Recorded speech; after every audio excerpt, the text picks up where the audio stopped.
Alright, problem 1.21 है, N2 and O2 react कर रहे हैं और डाटा दे रखा है मास N2 और मास O2 कितना कितना जो है रिएक्ट कर रहे हैं। 4 एक्सपेरिमेंटल कंडीशंस आर गिवन और ये डाटा ऑब्वियसली ग्राम्स में, मास N2 और मास O2 का। तो पहली चीज ये है कि which law of chemical combination is obeyed by the above experimental data. ठीक है, तो पार्ट ए में आपसे पूछा हुआ है कि कौन सा केमिकल लॉ है। ठीक है, लॉ ऑफ केमिकल कॉम्बिनेशन बताना है आपको, केमिकल कॉम्बिनेशन, ये आपको लॉ बताना है कि कौन सा लॉ है।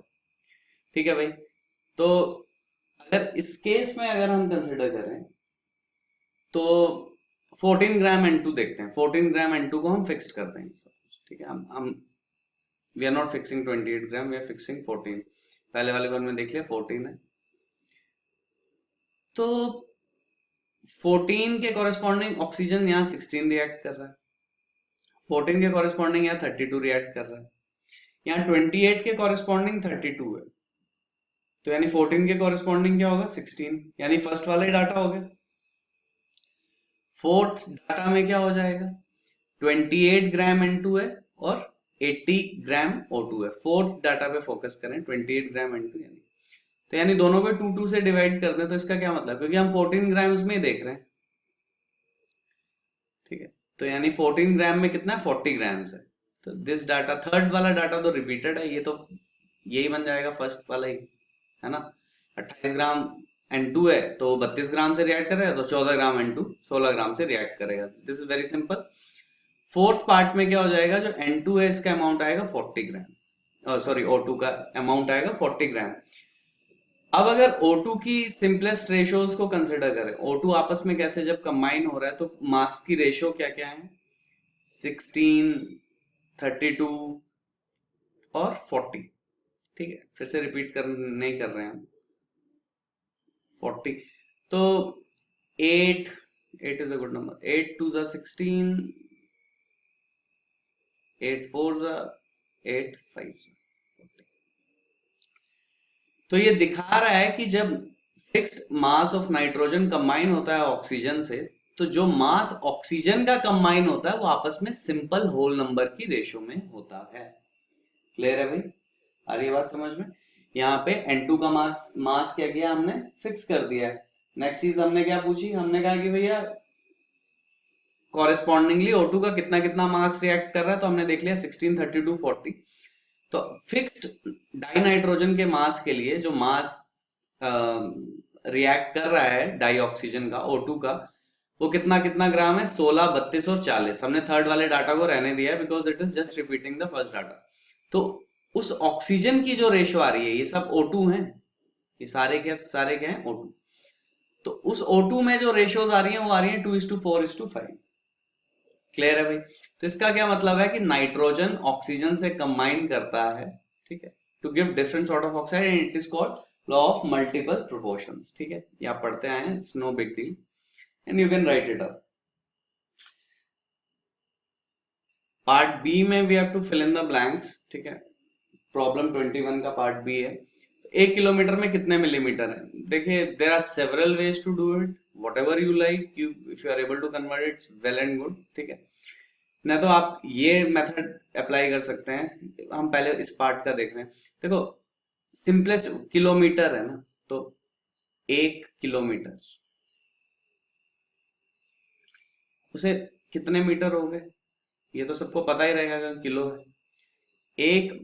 अब आपको मिलीमीटर में रिलेशन चाहिए ना, 1 किलोमीटर को भी आपने मीटर में रख दिया, मिलीमीटर को भी आपने रिलेशनशिप में रख दिया।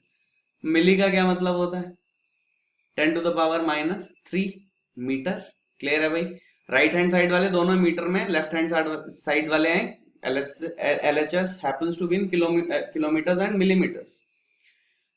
जब आप इसको डिवाइड करेंगे, डिवाइड कर दें, तो राइट हैंड साइड में तो यूनिट्स कैंसिल हो जाएंगी। ठीक है, यहां पे क्या हो जाएगा, 1 किलोमीटर डिवाइडेड बाय 1 मिलीमीटर। ये किसके बराबर आएगा, मीटर से मीटर तो कैंसिल हो जाएगा, 10⁻³ और 10⁻⁻3। तो मीटर से मीटर कैंसिल हो चुका है। ठीक है, यहां तक क्लियर है।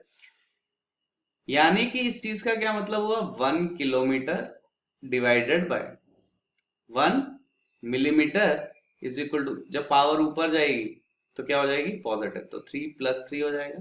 ठीक, इसका मतलब हो गया 1 kilometre upon 1 millimetre is equal to 10 to the power 6, यानी कि 1 kilometre happens to be 10 to the power 6 millimetre. Clear है भाई ये फंडा? ठीक है, तो हमें क्या करना है, we don't have to worry much, हम लोग को सिर्फ सीधे सीधे कन्वर्जन देखनी है। ठीक है,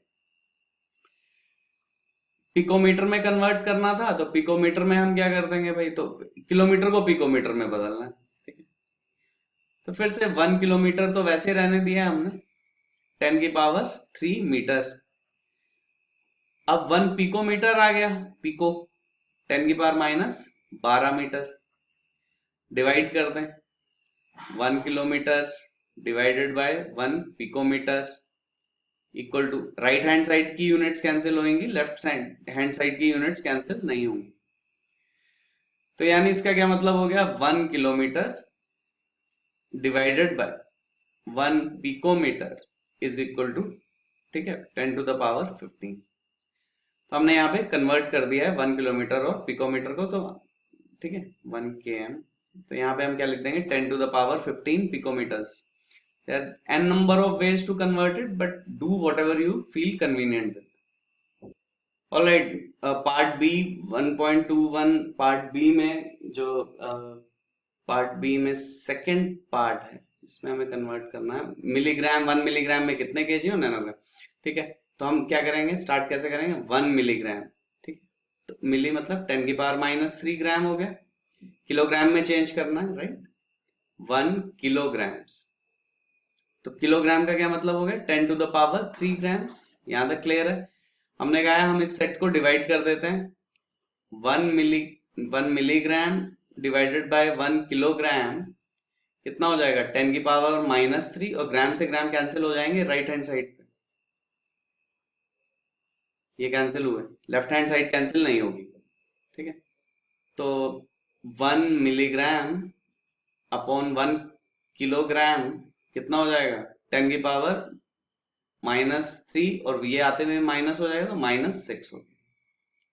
ऑलराइट, तो यहां से आपका कन्वर्जन फैक्टर आ चुका है, 1 milligram equal to 10 to the power -6 kilograms. Clear है भाई? ठीक है, नेक्स्ट नैनोग्राम में, तो नैनोग्राम के लिए क्या करते हैं हम, 1 mg तो हमारे पास है ही, 10 to the power -3 grams. All right, 1 nanogram is how much, 10 to the power -9 gram, nano 9 नानो। ठीक है, फिर से भाई डिवाइड कर देंगे 1 mg अपॉन 1 mg नैनोग्राम, और ये कितना हो जाएगा, यहीं पे राइट हैंड साइड पे ही यूनिट्स कैंसिल होंगी, 10 टू द पावर -9 ग्राम्स। और जब कैंसिल हो जाएगा ये, तो हमारे पास जो वैल्यू आएगी वो आएगी 1 मिलीग्राम अपॉन 1 नैनोग्राम, और ये कितना हो जाएगा, 10 टू द पावर, ठीक है, वो ऊपर आके +9 हो जाएगा, 10 की पावर -3 + 9, राइट। तो it's very simple now, 1 milligram upon 1 nanogram is equal to 10 to the power 6। तो यानी 1 mg 1 milligram is how much, 10 to the power 6 nanograms. ये आंसर हो गया इस केस में, इस केस में एक में ये आंसर हो गया। ऑलराइट, लास्ट पार्ट है 1 ml कितना हो जाएगा भाई, सबको पता है 10 की पावर -3 लीटर हो जाएगा। ऑलराइट, अब 1 ml को डेसीमीटर क्यूब में कन्वर्ट करना है। देखिए this conversion 1 cubic centimetre is 1 ml and 1 decimetre cube is 1 litre. Alright, तो 1 decimetre cube equal to 1 litre, तो इसका क्या मतलब हो जाएगा, is equal to 1000 cubic centimetre. और I would suggest you that you remember these two, ठीक है, बिकॉज देखिए आप चाहें तो फिर से एलिमेंट्री मेथड से आ सकते हैं, but these are going to be very important. ठीक है, आप बोर्ड्स के लिए अपेयर करेंगे, ठीक है, later on you are going to enter into competitive examinations, so you must know कि 1 डेसीमीटर क्यूब, ठीक है, ऑब्वियसली 1 क्यूबिक डेसीमीटर बोलते हैं इसे, डेसीमीटर क्यूब भी नहीं बोलते हैं, is 1 litre. This is a very very very helpful conversion, ठीक है। मैं बहुत ही कम चीजें बोलूंगा कि आप थोड़ा ध्यान रख लें, बट या this helps a lot. I think this is more और लेस सॉल्व देन, अब आपको पता ही है 1 डेसीमीटर क्यूब 1 लीटर है, तो इट्स द सेम, राइट। तो 1 ml में जितने हैं 10 की पावर -3 लीटर, तो वहीं से 1 ml also has, right, 10 to the power -3 decimeter cube. Clear? All right.